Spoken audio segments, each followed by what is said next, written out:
الحمد للہ نحمدہ ونصلی علی رسولہ الکریم رب اشرح لی صدری ویسر لی امری واحلل عقدۃ من لسانی یفقہوا قولی۔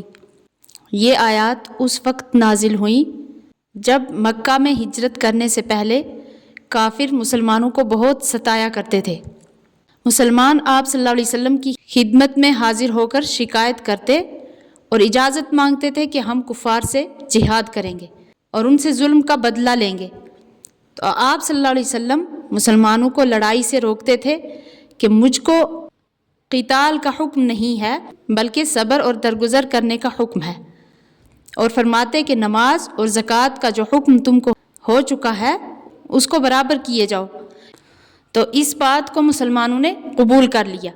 پھر ہجرت کے بعد جب مسلمانوں کو جہاد کا حکم ہوا تو ان کو خوش ہونا چاہیے تھا کہ ہماری درخواست قبول ہوئی، مگر بعض کچے مسلمان کافروں کے مقاتلہ سے ایسے ڈرنے لگے جیسا کہ اللہ کے عذاب سے ڈرنا چاہیے یا اس سے بھی زیادہ، اور تمنا کرنے لگے کہ تھوڑی مدت اور بھی قتال کا حکم نہ آتا اور ہم زندہ رہتے تو خوب ہوتا۔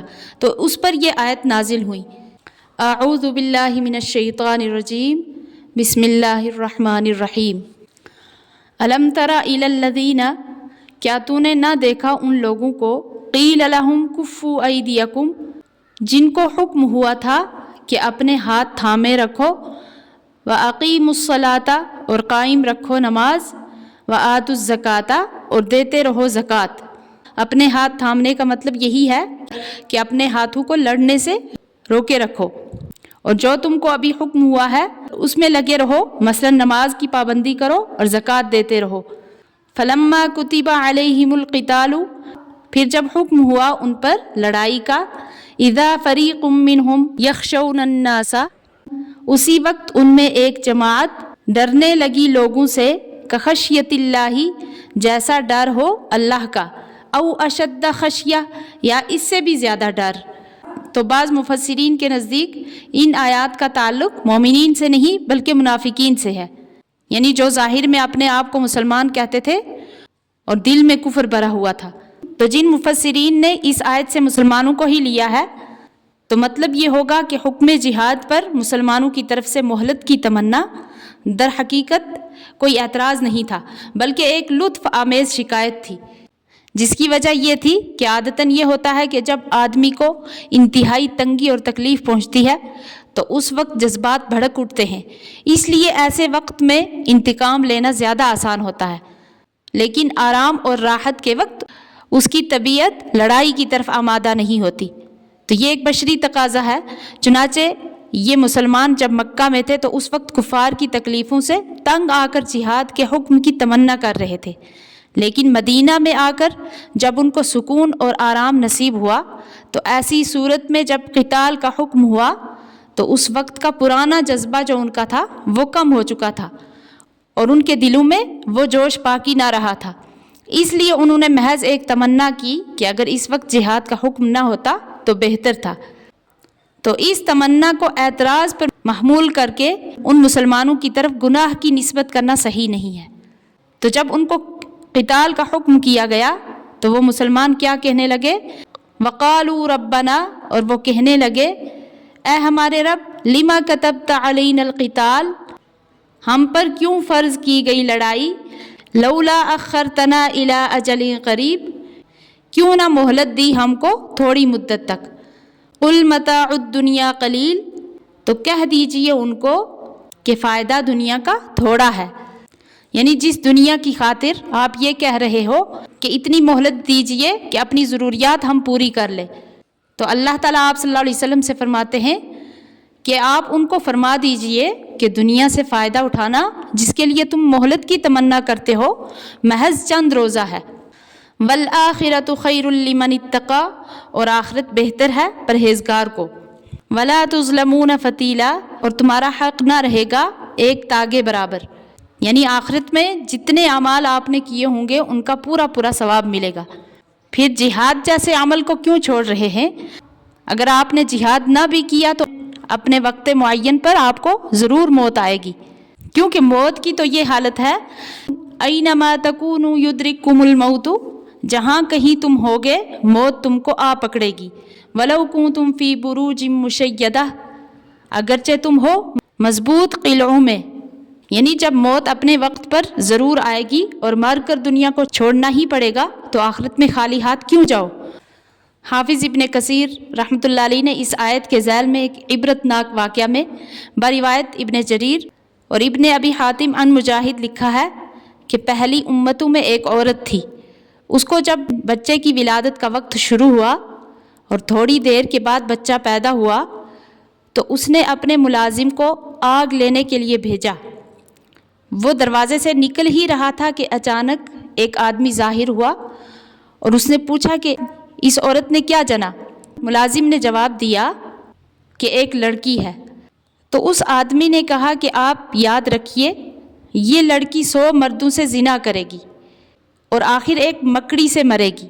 ملازم یہ سن کر واپس آیا اور فوراً ایک چھری لے کر اس لڑکی کا پیٹ چاک کر دیا اور سوچا کہ اب یہ مر گئی ہے تو وہ وہاں سے بھاگ گیا، مگر پیچھے لڑکی کی ماں نے ٹانکے لگا کر اس کا پیٹ جوڑ دیا، یہاں تک کہ وہ لڑکی جوان ہو گئی اور خوبصورت اتنی تھی کہ اس شہر میں وہ بے مثال تھی۔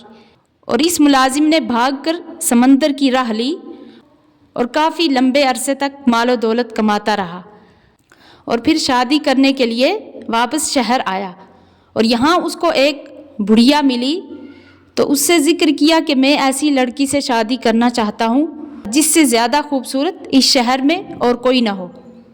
تو اس عورت نے کہا کہ فلاں لڑکی سے زیادہ کوئی خوبصورت نہیں ہے، آپ اسی سے شادی کر لیں۔ آخرکار کوشش کی اور اس سے شادی کر لی۔ تو اس لڑکی نے اس مرد سے دریافت کیا کہ تم کون ہو اور کہاں رہتے ہو؟ اس نے کہا کہ میں اسی شہر کا رہنے والا ہوں، لیکن ایک لڑکی کا میں پیٹ چاک کر کے بھاگ گیا تھا۔ پھر اس نے پورا واقعہ سنایا۔ یہ سن کر وہ بولی کہ وہ لڑکی میں ہی ہوں۔ تو یہ کہہ کر اس نے اپنا پیٹ دکھایا جس پر نشان موجود تھا۔ تو یہ دیکھ کر اس مرد نے کہا کہ اگر تم وہی عورت ہے تو تیرے متعلق 2 باتیں بتلاتا ہوں، ایک یہ کہ تم 100 مردوں سے زنا کرے گی۔ اس پر عورت نے اقرار کیا کہ ہاں مجھ سے ایسا ہوا ہے لیکن تعداد یاد نہیں۔ تو مرد نے کہا کہ تعداد 100 ہے۔ دوسری بات یہ کہ تو مکڑی سے مرے گی۔ مرد نے اس کے لیے ایک عالی شان محل تیار کرایا جس میں مکڑی کے جالے کا نام تک نہ تھا۔ ایک دن اسی میں لیٹے ہوئے تھے کہ دیوار پر ایک مکڑی نظر آئی۔ عورت بولی کیا مکڑی یہی ہے جس سے تو مجھے ڈراتا ہے؟ مرد نے کہا ہاں۔ اس پر وہ فوراً اٹھی اور کہا کہ اس کو تو میں فوراً مار دوں گی۔ یہ کہہ کر اس کو نیچے گرایا اور پاؤں سے مسل کر ہلاک کر دیا۔ مکڑی تو ہلاک ہو گئی لیکن اس کی زہر کی چھینٹیں اس کے پاؤں اور ناخنوں پر پڑ گئی جو اس کی موت کا پیغام بن گئی۔ تو اس طرح سے اس کی موت بستر پر ہی ہوئی۔ تو اس سے معلوم ہوا کہ زندگی اور موت کا نظام قادر مطلق نے اپنے ہی ہاتھ میں رکھا ہے، جب وہ چاہے تو آرام کے بستر پر ایک مکڑی کے ذریعے مار دے اور بچانا چاہے تو تلواروں کی چھاؤں میں بچا لے۔ آگے فرمایا وَإِن تُصِبْهُمْ حَسَنَةٌ يَقُولُوا هَٰذِهِ مِنْ عِندِ اللَّهِ، اور اگر پہنچے لوگوں کو کچھ بھلائی تو کہیں یہ اللہ کی طرف سے ہے۔ وَإِن تُصِبْهُمْ سَيِّئَةٌ يَقُولُوا هَٰذِهِ مِنْ عِندِكَ، اور اگر پہنچے لوگوں کو کچھ برائی تو کہیں یہ تیری طرف سے ہے۔ یعنی اگر منافقین کو کوئی اچھی حالت پیش آتی ہے جیسے یعنی جنگ میں کامیابی تو کہتے ہیں کہ یہ اللہ تعالیٰ کی طرف سے اتفاقاً ہو گئی، ورنہ مسلمانوں کی بے تدبیری میں تو کوئی کسر تھی ہی نہیں۔ اور اگر ان کو کوئی بری حالت پیش آتی جیسے جہاد میں موت وغیرہ تو اے محمد صلی اللہ علیہ وسلم نعوذ باللہ آپ کی نسبت کہتے ہیں کہ یہ آپ کی اور مسلمانوں کی بے تدبیری کے سبب ہے، ورنہ چین سے گھروں میں بیٹھے رہتے تو کیوں ایسی مصیبت میں پڑتے۔ قُلْ كُلٌّ مِّنْ عِندِ اللَّهِ، تو کہہ دیجئے آپ صلی اللہ علیہ وسلم کہ یہ سب کچھ اللہ کی طرف سے ہے۔ فَمَا لِهَٰؤُلَاءِ الْقَوْمِ لَا يَكَادُونَ يَفْقَهُونَ حَدِيثًا، تو پس کیا حال ہے ان لوگوں کا ہرگز نہیں لگتے کہ سمجھیں کوئی بات، یعنی سمجھنے کی کوشش ہی نہیں کرتے۔ مَا أَصَابَكَ مِنْ حَسَنَةٍ فَمِنَ اللَّهِ، جو پہنچے تجھ کو کوئی بھلائی تو بس اللہ کی طرف سے ہے۔ وَمَا أَصَابَكَ مِنْ سَيِّئَةٍ فَمِنْ نَفْسِكَ، اور جو تجھ کو برائی پہنچے تو بس تیرے نفس کی طرف سے ہے۔ تو پھر اس بدحالی کو شریعت کے احکام پر عمل کرنے کا نتیجہ کہنا یا آپ صلی اللہ علیہ وسلم کی طرف اور مسلمانوں کی طرف اس کی نسبت کرنا پوری جہالت ہے، جیسے کہ منافقین کرتے تھے۔ وَأَرْسَلْنَاكَ لِلنَّاسِ رَسُولًا، اور ہم نے تجھ کو بھیجا پیغام پہنچانے والا لوگوں کا۔ وَكَفَى بِاللَّهِ شَهِيدًا، اور اللہ کافی ہے سامنے دیکھنے والا۔ اللہ تعالیٰ فرماتے ہیں ہم نے آپ صلی اللہ علیہ وسلم آپ کو تمام لوگوں کی طرف پیغمبر بنا کر بھیجا ہے، اور اگر کوئی منافق یا کافر انکار کرے تو اس کے انکار سے نبوت کی نفی نہیں ہو سکتی، کیونکہ اللہ تعالیٰ آپ صلی اللہ علیہ وسلم کی رسالت کے گواہ کافی ہیں جنہوں نے قولی اور فعلی شہادت دی ہے۔ قولی تو مثلاً یہی کلمہ وارسلناک، اور فعلی یہ کہ معجزات جو دلیل نبوت کو ثابت کرنے میں آپ صلی اللہ علیہ وسلم کو عطا فرمائے۔ تو اس سے یہی ثابت ہوتا ہے کہ حضرت صلی اللہ علیہ وسلم کو عام لوگوں کے لیے رسول بنا کر بھیجا گیا۔ آپ صلی اللہ علیہ وسلم محض عربوں کے لیے ہی رسول نہیں تھے، بلکہ آپ صلی اللہ علیہ وسلم کی رسالت پورے عالم کے انسانوں کے لیے عام ہے، خواہ اس وقت موجود ہوں یا آئندہ قیامت تک پیدا ہوں۔ اللہ تعالیٰ صحیح سمجھنے کی توفیق عطا فرمائے، آمین۔